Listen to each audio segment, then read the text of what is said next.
are you doing? Hope you're doing well. I've got my Heroquest board out again because I'm going to be taking this to Bring Out Your Lead again, which is this weekend. But in the weird quirk of filming stuff and recording it and editing it and uploading it well ahead of time, it's probably several weeks ago, so I hope we all had fun. I hope we managed to get there, because at the moment fuel supplies are plentiful, but people are panic buying fuel, so we may not be able to fill up the cars to go, but I hope we'll go, and I hope I will take this. And what I'm hoping to do is to run the Eyes of Chaos, the Carl Sargent scenario from White Dwarf 145 in January 1992. There you go, January 1992.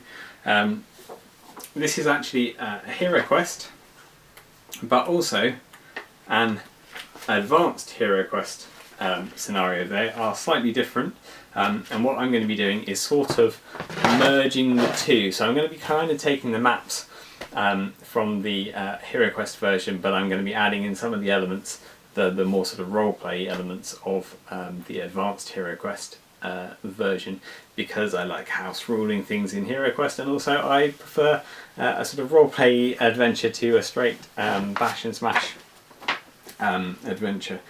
So I will be playing it up a little bit. Now this is a two-stage adventure, so there's a sort of outer tombs quest. The intrepid explorers are going looking for the cause of the disappearance of some soldiers who are mourning their fallen comrades, or having a sort of annual celebration to their fallen comrades. And they were set upon by a band of ogres.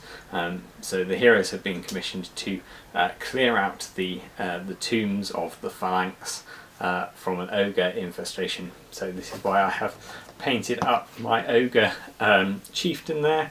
Nice metal ogre chieftain to lead my my retinue of against the ogre horde. Plastic Heroquest. Ogres. Grrr. There we go.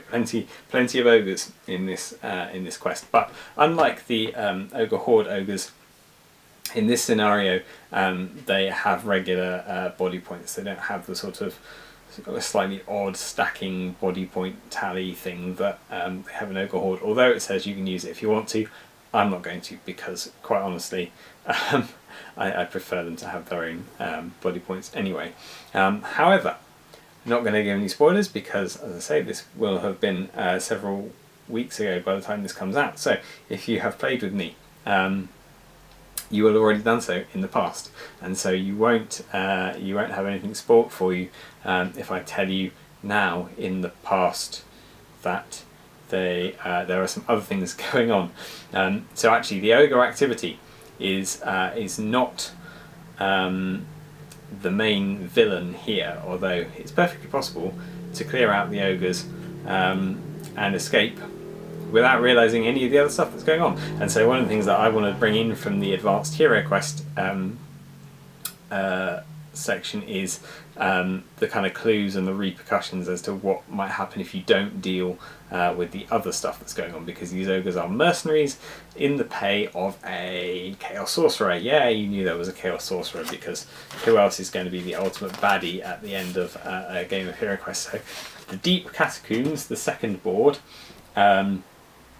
takes you to a site under the tombs where there's something called the Chaos Flux, which is like a pool of chaos energy that is allowing a Chaos Sorcerer to boost his powers and to create these things called the Eyes of Chaos, which are what the adventure is named after, which are green skulls with glowing red eyes that appear in the corners of rooms, and they do random different things. And again, in the advanced Heroquest rules, it's a lot more random and a lot more chaotic in regular Heroquest, because you don't have quite the flexibility in the rules.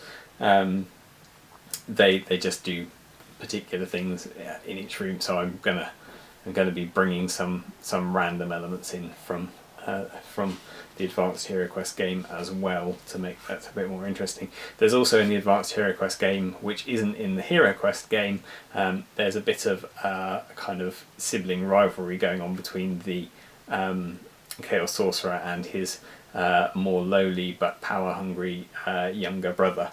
That again, I might bring that in as well. I am a little concerned by one element of this second quest. There's a door to the centre room marked on this board, which is locked, and you can only get it by getting a key from the Chief Ogre, who is down here a bit further away.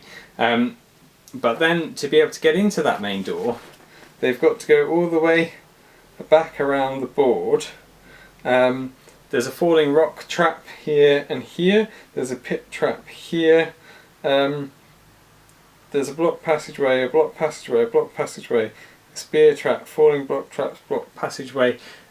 I think later in this quest there's going to be a lot of running around empty hallways, or just not being able to get back to that locked door, which will be extremely frustrating, I think, for the party. I mean, they can get out, they can get to the stairs to leave, so they can leave without dealing with the Chaos Sorcerer, but I think that's probably going to be a bit disappointing, so I might have to play that by ear, tweak a few secret doors, or have a few more wandering monsters in the way to liven things up. What I thought I might do to make things interesting is have a timer start counting down from the time when they first try and open that door to the time that they come back with the key, and have that linked to a kind of particular summoning that the Chaos Sorcerer is undertaking in the middle of the board, so it becomes a bit of a race against the clock to get the key and get back to that door before something nasty. I wonder what that could be. Could it be a gargoyle / bloodthirster? Maybe it could. Appears in the middle of the board, and they have to deal with that as well. Yeah, that's my thoughts. So have you run this? Have you run this quest? Have you run the Eyes of Chaos? If you have, let me know how you got on. If you played with me at Bring Out Your Lead, let me know how you thought it went. Any improvements for the next time I run it. I'm looking forward to the weekend. I hope I will get some footage from the weekend and be able to do another video on it. But thank you for joining me for this random ramble about Heroquest. I shall see you next week.